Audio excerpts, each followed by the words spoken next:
May napansin lang ako. Sino na naka-experience ng ganito? Nagkakaroon ng langis tong ano na to, part na yan. Kung makikita ninyo dyan sa panel, sa 6,836 km, umilaw na din yung oil service. So tuturo din natin paano natin i-clear yung oil service. So yun, proceed tayo sa pag-change oil.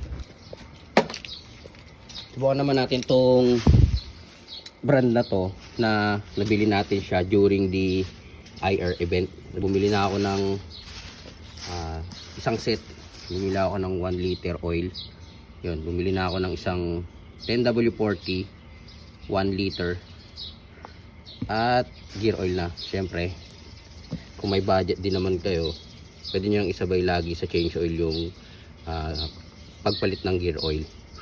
So bumili ako nyan 1 liter para dun sa Kimco kay Freddy, at bumili na rin ako ng extra na 800. Bumili na ako ng extra pa 10W40 din na 0.8 liters para naman to dun sa ADB natin. Yan. So ito yung brand na gamit natin ngayon. Subukan natin to. Syempre bago tayo mag-recommend ng isang langis or isang product, dapat tayo mismo nasubukan natin.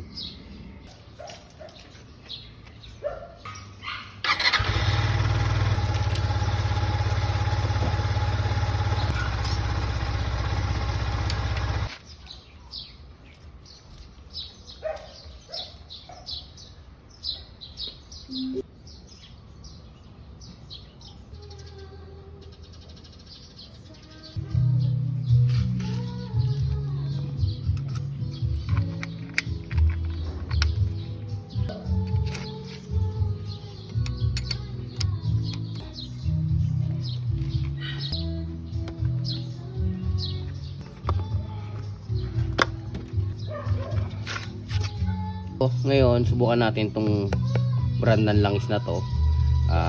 Ngayon pa lang natin susubukan siya.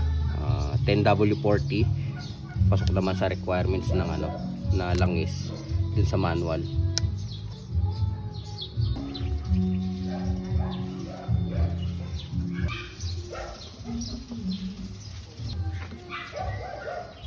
So yung lumang langis na drain natin dito sa makina, isasalin natin dito. Then i-check natin kung malaki yung nabawas, kasi ako ang ugali ko, tinitignan ko kung nagbabawas yung langis sa loob ng makina every change oil. May napansin lang ako. Sino na naka-experience ng ganito? Nagkakaroon ng langis tong ano na to, part na yan. So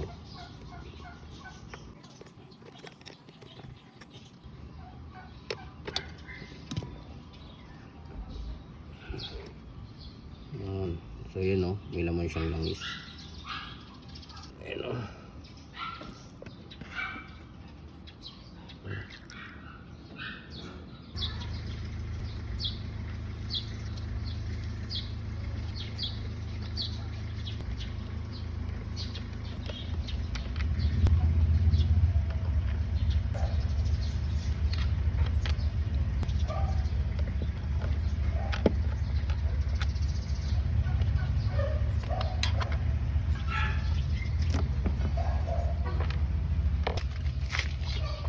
Mapapansin ninyo may bahid talaga siya ng langis.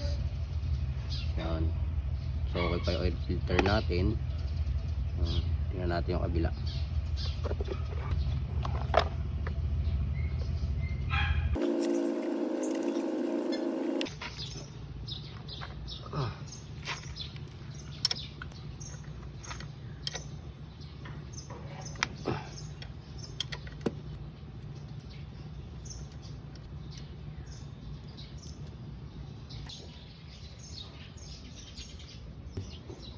So check natin din dun sa manual kung ano ba yung recommended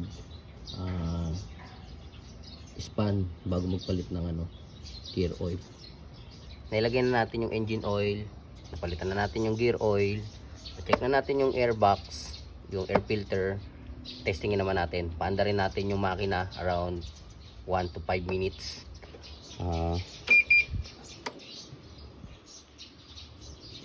So, yun. Ayan, na-change oil na natin. Change oil na natin yung langis. So, kailangan nating alisin naman ito. Kailangan nating alisin tong oil service na to.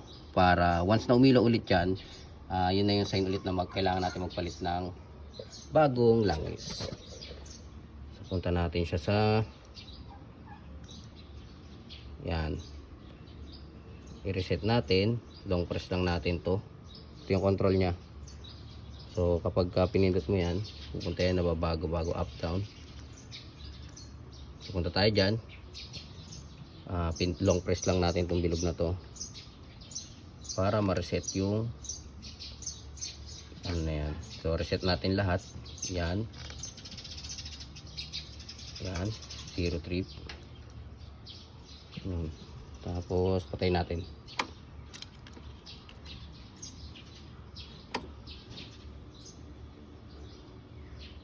Yon, di ba? Ganun lang siya kadaling alisin yung change oil.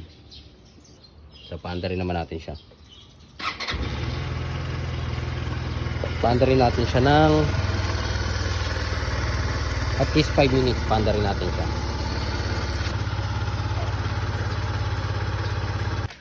So yun nga, gaya ng sabi ko kanina, nasa manual yung mga kasagutan. Usually naman yung karamihan ng tanong natin, yung mga basic, nasa manual naman yun. So tingnan natin yung regarding dun sa pagkakaroon ng langis dun sa part ng airbox. So hanapin natin. Yun. Maintenance schedule, tsaka change oil.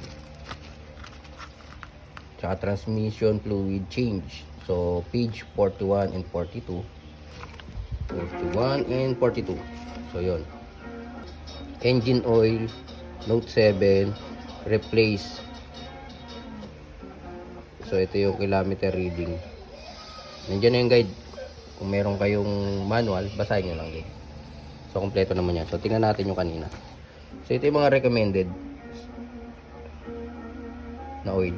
Yung engine oil na recommended niya is engine viscosity SAE 15W40.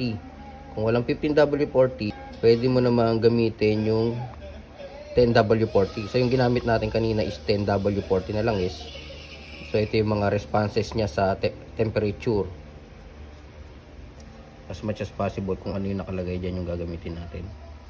Pwede kang gumamit ng 5W50, 10W30, pero mas recommended yung kung ano yung nandito sa manual, 15W40 or itong 10W40.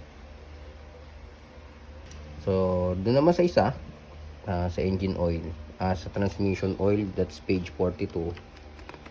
Yan natin, yan. Yan. So tama naman yung nilagay natin, 120 ml SAE 90 na langis. So ito may procedure na rin naman siyang binigay sa manual. Kitang-kita naman. So, sa mga nagdi-DIY, may guide naman na tayo na susundan. Doon pa lang sa manual. Yung kanina, yung nandun, yung langis dun sa pinaka-tube, dun sa may airbox, tingnan natin. Alam ko, nandito din yun yung page.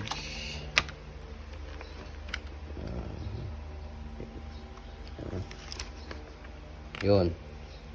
Mapapansin ninyo, ang tawag doon sa maintenance is yung crankcase blow by drain. So yun yung blow by drain, yun yung tinanggal natin.